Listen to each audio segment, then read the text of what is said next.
Olá, está começando mais um Cenários. Hoje a gente vai conversar com Emanuele Oliveira, CEO e fundadora da Social Brasilis, sobre a adoção de práticas circulares nas empresas. Tudo bom, Manu? Seja bem-vinda ao Cenários. Muito obrigada, tudo bem. Sempre um prazer contribuir e partilhar com vocês. Prazer nosso ter você mais uma vez aqui para falar de um assunto tão relevante hoje em dia, né? Manu, a economia circular está em constante crescimento tanto no Brasil quanto no mundo, né? Por aqui, que no Brasil, 85% das indústrias já adotam práticas circulares, como reciclagem e uso de materiais reciclados, segundo uma pesquisa da Confederação Nacional da Indústria, a CNI, em parceria com o Centro de Pesquisa em Economia Circular da USP. Então, Manu, diante desse número, como que você avalia o atual estágio da economia circular no Brasil? Você acredita que estamos diante de uma transformação estrutural no modo de produzir e consumir, ou ainda a gente está numa fase inicial de transição? E eu acredito que a gente está numa fase bem inicial ainda de transição, né? Eu acho que muito foi feito, eu acho que temos boas ações sendo construídas, principalmente na iniciativa privada, né? Essa conjuntura entre negócios de impacto socioambiental, iniciativa privada, startups de impacto, eu acho que está dando um novo fôlego, né, ao setor. Os debates também sobre capitalismo consciente têm dado também essa desenvoltura para o setor de se desenvolver mais, a economia circular, de fato circular. Mas eu acredito que a gente tem muitos desafios ainda para a implantação total, integral, para que essa economia circular seja de fato geradora de um impacto maior, positivo em um país que tem dimensões continentais como o nosso. Então, eu acredito que a gente está ainda arranhando a superfície. A gente tem muita condição, enquanto Brasil, enquanto iniciativa privada, enquanto primeiro, segundo e terceiro setores, né, e o setor 2,5 também, de figurarem melhor e implantar um maior impacto dentro desse setor no Brasil. E quais setores têm se destacado mais na adoção da economia circular aqui no Brasil, Manu?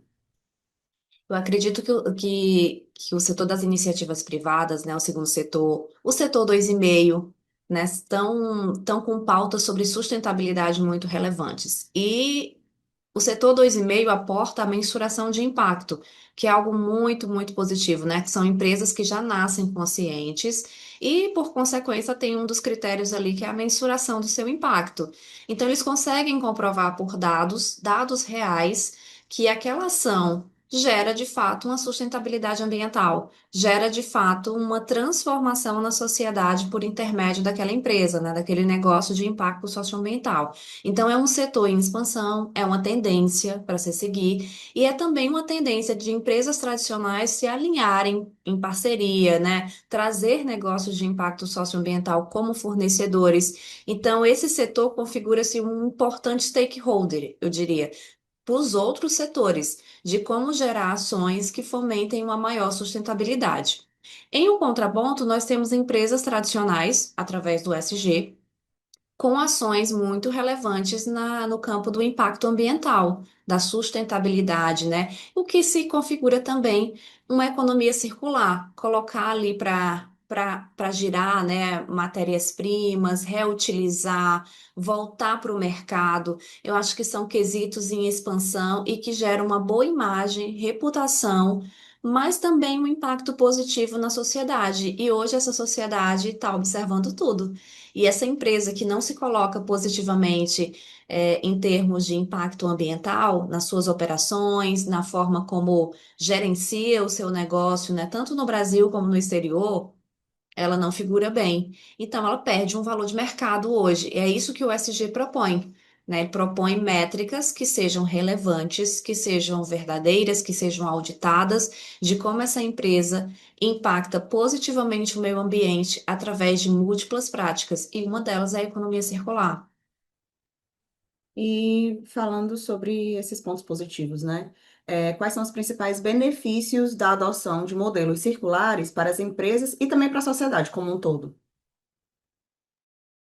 No atual cenário que a gente vivencia, um cenário de tecnologia, de avanço rápido, né, da conexão, das redes sociais, onde a informação está na palma das nossas mãos, no celular, as pessoas estão hiperconectadas. Então, o cliente está muito conectado, né? Os fornecedores estão muito conectados, os investidores estão muito conectados. Então, uma empresa que tem relatórios de impacto socioambiental, empresas que têm práticas de ESG, de governança corporativa que são alinhadas para o monitoramento dessas ações, tanto sociais como ambientais, elas têm uma relevância maior nesse mercado que a gente chama de nova economia, uma economia da sustentabilidade, da relevância, do impacto socioambiental. E essas empresas que conseguem se colocar com essas ações em termos de relevância, né, nesses setores, principalmente da sustentabilidade, elas figuram melhor nesse cenário. Elas se colocam e se aportam melhor para esses investidores. Então, hoje, gerar sustentabilidade não é só a geração de um impacto melhor para o nosso contexto, para o nosso mundo, para o nosso planeta. Mexe no bolso, mexe na visibilidade das organizações, né? Mexe na visibilidade, na reputação das empresas. Uma empresa mal vista hoje, que não faz ações de impacto, que polui o meio ambiente, que desmata, que não tem uma política circular, é uma empresa que não se posiciona bem na mídia e perante o mercado. Então, ela vai perdendo esse valor econômico. Por consequência, nenhum investidor, nenhum mercado quer se abrir para essa empresa que gera um impacto positivo, né? Me diga com quem tu andas, que eu te direi quem tu és, aquele ditado. E no mercado é a mesma coisa. Ninguém quer se associar com uma empresa que tem uma má reputação. Então, a sustentabilidade, a economia circular ajuda, sobretudo, no posicionamento estratégico da companhia, na empresa, no econômico, e também contribui para um planeta como um todo, né? Gerando um impacto positivo no nosso meio. Exatamente. E como que essas grandes empresas e também as startups, né, estão se adaptando para implementar processos mais sustentáveis e circulares em seus modelos de negócios? Eu acho que a busca por tendências é um desafio do setor, né? A gente tem ainda um grande desafio na indústria, na iniciativa privada, da contratação de pessoal, né? De recursos humanos, de pessoas que sejam, experientes nessas novas métricas, nessas novas diretrizes e tendências que a nova economia pressupõe.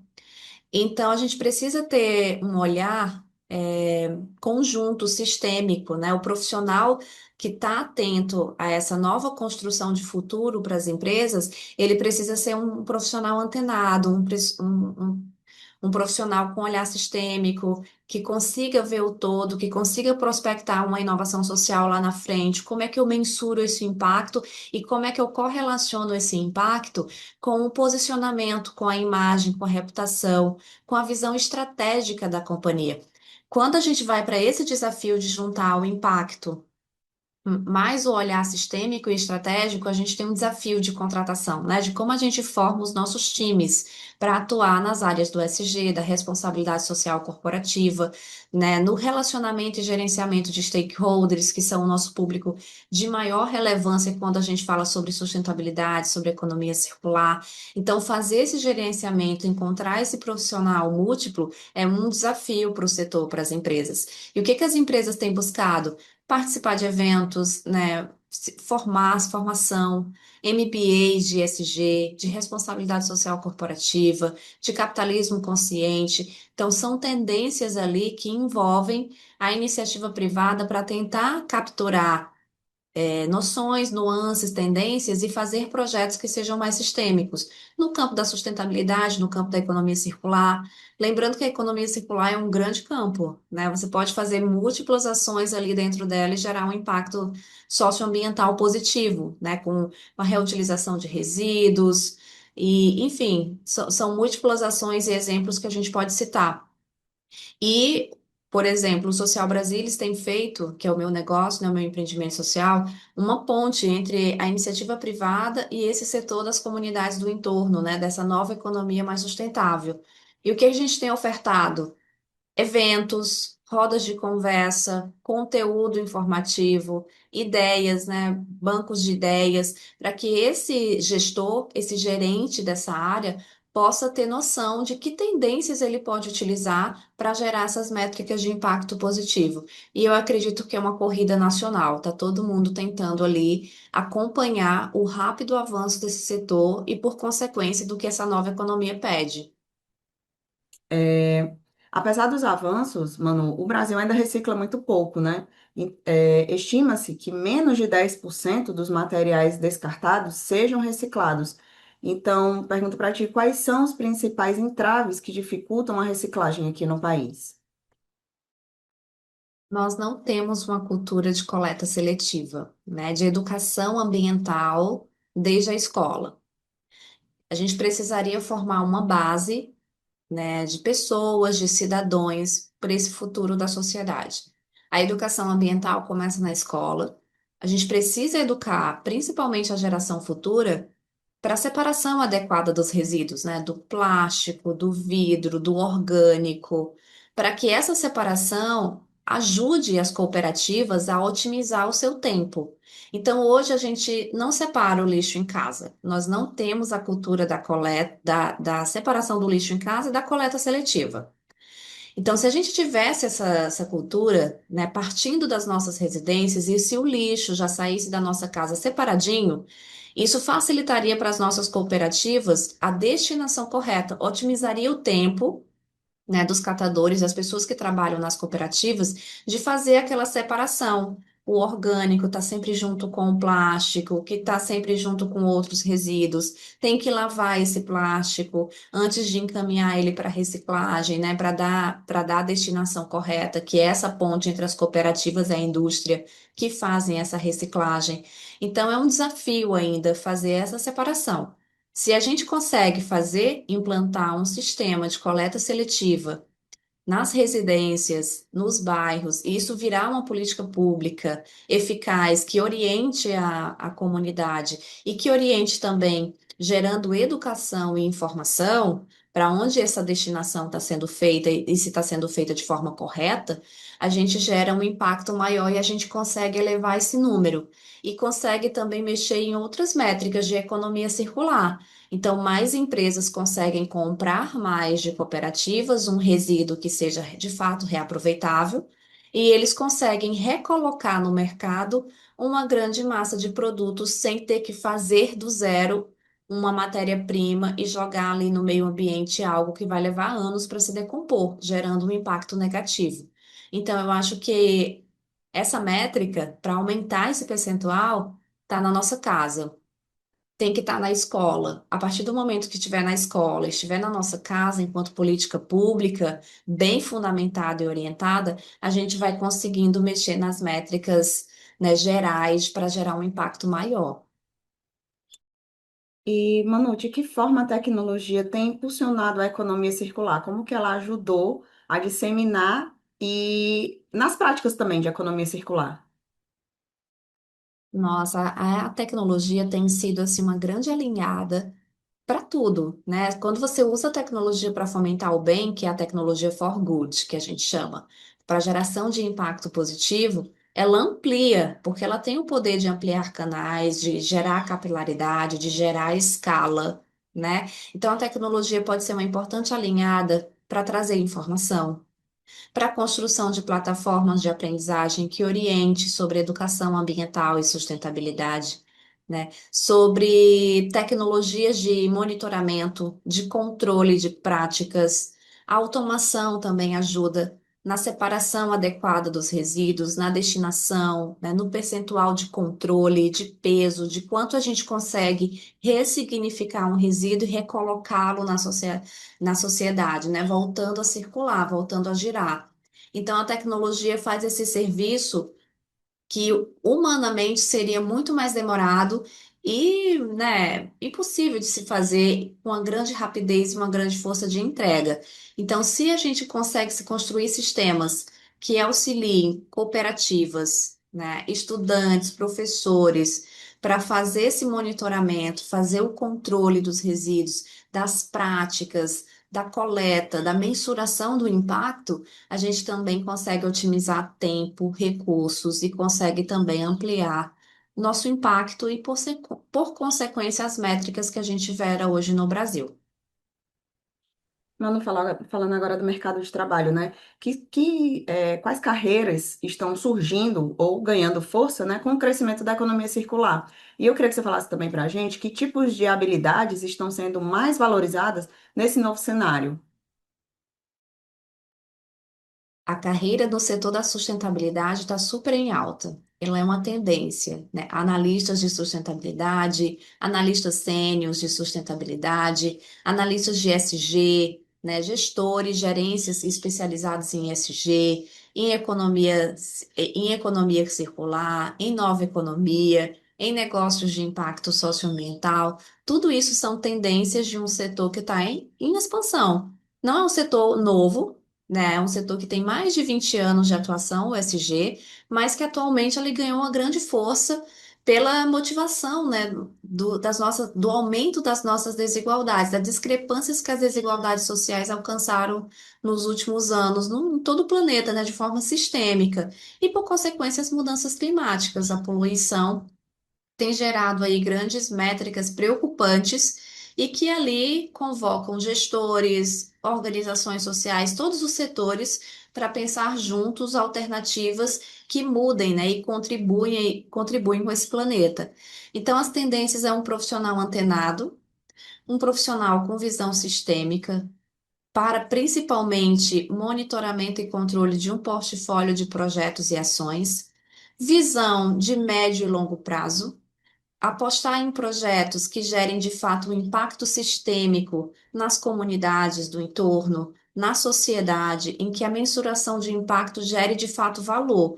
E se gerar valor, esse valor retorna para a companhia. Um grande exemplo, vou dar um exemplo prático, né? Uma empresa tem várias comunidades do entorno a ela, né, que estão ali precisando de geração de trabalho e renda. Então, a economia circular pode ajudar nesse viés, apostando no empreendedorismo para formar grupos produtivos que ressignifiquem o resíduo têxtil, por exemplo, o resíduo têxtil da companhia. Todos aqueles uniformes que são trocados ou que se sujam e precisam ser substituídos. Né? O tempo de decomposição de um tecido, de um uniforme que tem plástico, que tem ligas de segurança, é muito alto. Então, encaminhando para um grupo produtivo que aprendeu a técnica da costura criativa, do artesanato, elas podem pegar esse tecido e ressignificá-lo, dando uma outra destinação para ele. Esses tecidos viram brindes corporativos que podem ser comprados pela companhia e distribuídos em eventos, geram lembrança para os dias, né, para treinamentos dos funcionários dentro da própria organização e capacita ainda essas mulheres para que elas encaminhem para a própria empresa a destinação adequada. Então, gera ali um fluxo de dar e receber, né? Você tem um retorno para o seu investimento. E esse retorno não é só em termos de impacto socioambiental positivo, é em termos de imagem, de reputação, de posicionamento estratégico perante a sustentabilidade. Esse case já existe.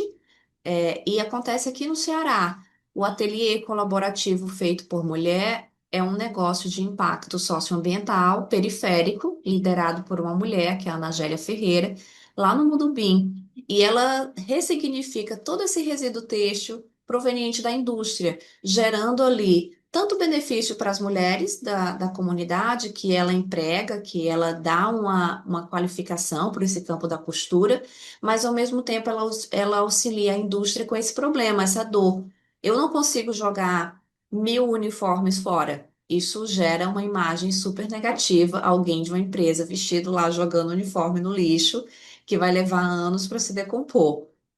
Então, eles destinam corretamente, ela ressignifica e volta em formatos de mochilas, estojos, bonés, que podem ser distribuídos em eventos múltiplos e ainda gera publicidade e propaganda para a companhia. Então, os impactos são imensos, são vários indicadores, desde a publicidade, da sustentabilidade, imagem, reputação e posicionamento estratégico e econômico. E você ainda está ajudando o planeta e um grupo produtivo de mulheres que gera impacto socioambiental, precisam trabalhar e gerar renda. Esse é o impacto positivo da economia circular. Se a gente consegue fazer isso em vários campos complexos industriais pelo Brasil, a gente consegue aumentar essas métricas e aí a coleta seletiva, a sustentabilidade, a educação ambiental vai ser de fato relevante e a gente vai ter políticas públicas mais eficazes que fundamentem isso desde a escola.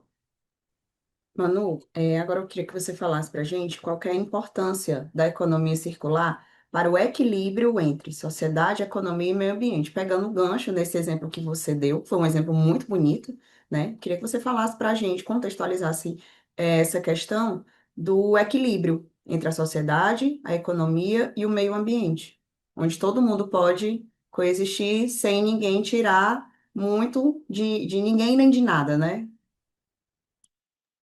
Nós vivemos décadas de capitalismo selvagem, né? É o capitalismo tradicional, aquela corrida para quem ganha mais, mas também para quem tira mais do meio ambiente e não devolve. Vivemos décadas que isso foi bonito, que isso foi comum e que isso foi natural. E essa naturalidade que nós demos para a questão do lixo, de jogar o lixo na rua, de jogar o lixo que vai entupir os bueiros, que vai poluir os rios, o desmatamento, quando a gente desmata, tira, corta uma árvore.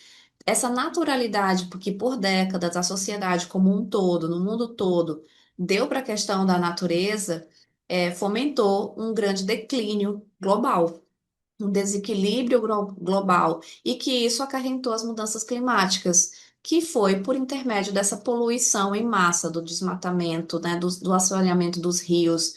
Tudo isso causou impactos globais em formatos de enchentes, de devastação, de pessoas, de aumento das nossas desigualdades socioeconômicas, também implementou nos últimos anos. Então, com esse apelo, o capitalismo ganhou um novo olhar. Ele ganhou um olhar que na década de 70 chamou-se de capitalismo consciente. É um apelo para se converter esse capitalismo selvagem em algo que pudesse gerar esse equilíbrio que você trouxe entre sociedade, economia e meio ambiente, que é o desenvolvimento sustentável. Como é que a gente consegue continuar crescendo, gerando trabalho e renda de forma sistêmica, de forma sustentável, que gere um impacto positivo no nosso meio? E assim surgiram novos modelos de empresas, que são os negócios de impacto socioambiental, organizações sociais que oferecem práticas e serviços para empresas tradicionais poderem gerar economia circular, logística reversa nos seus processos, né?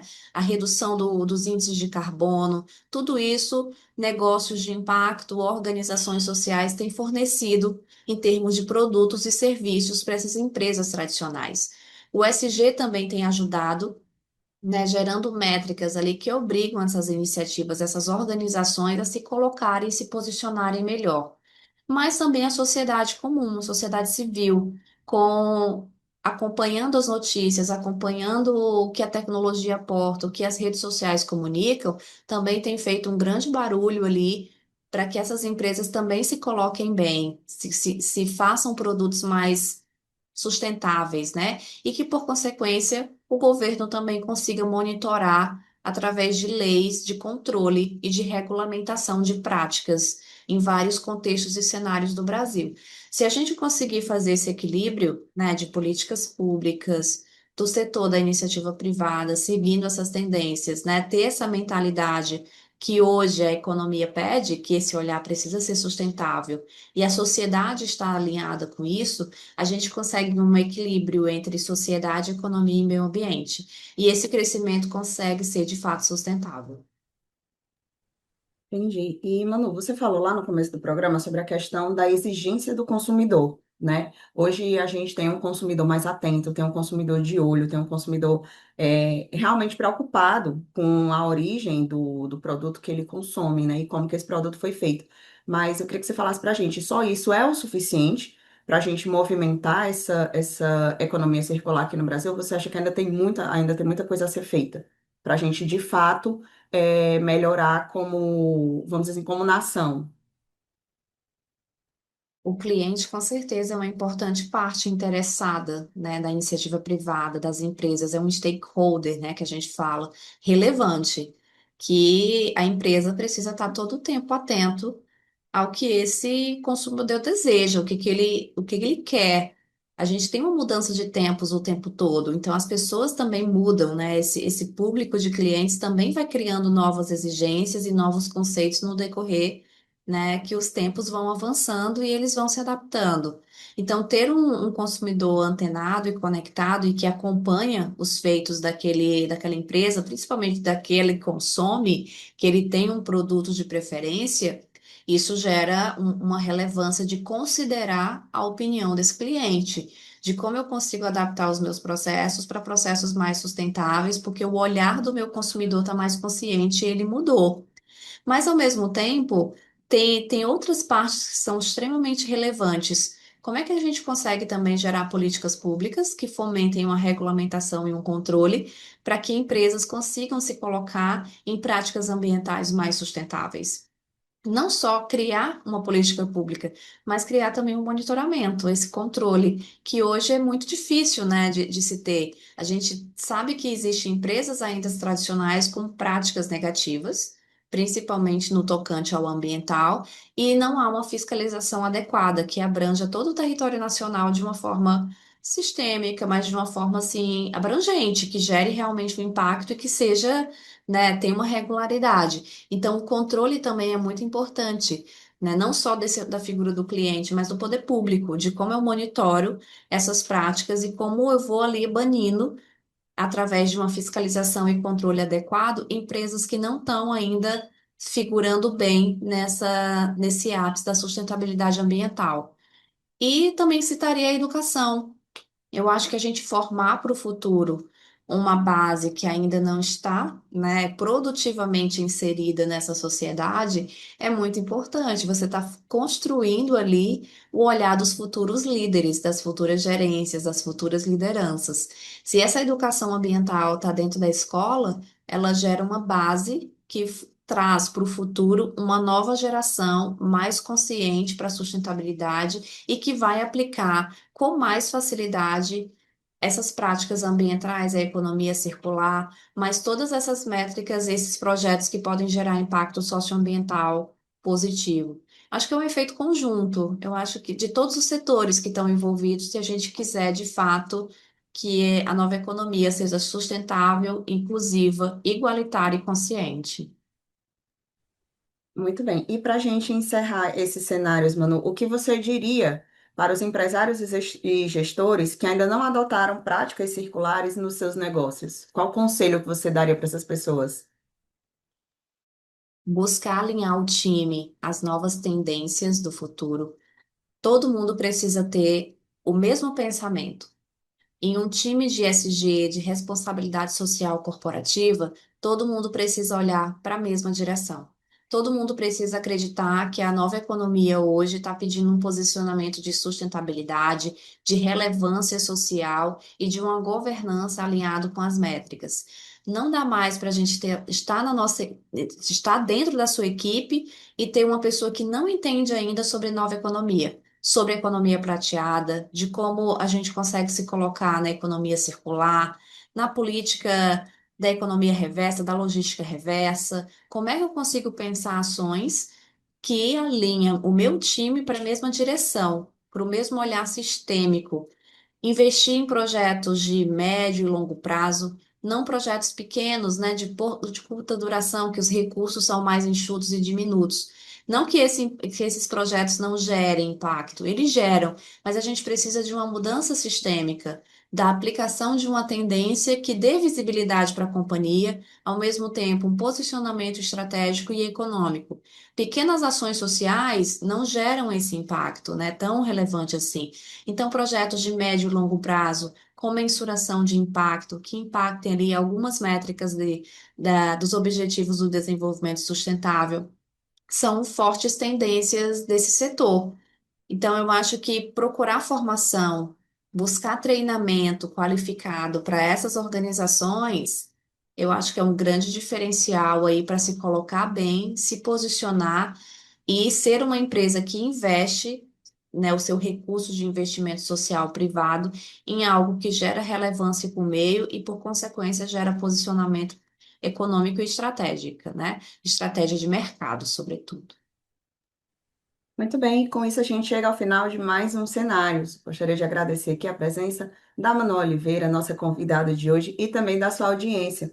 Se você gostou, curta, compartilhe, deixe o seu comentário e se inscreva no nosso canal para não perder nenhum conteúdo da Trends. A gente fica por aqui, próxima quinta tem mais. Até lá, tchau, tchau.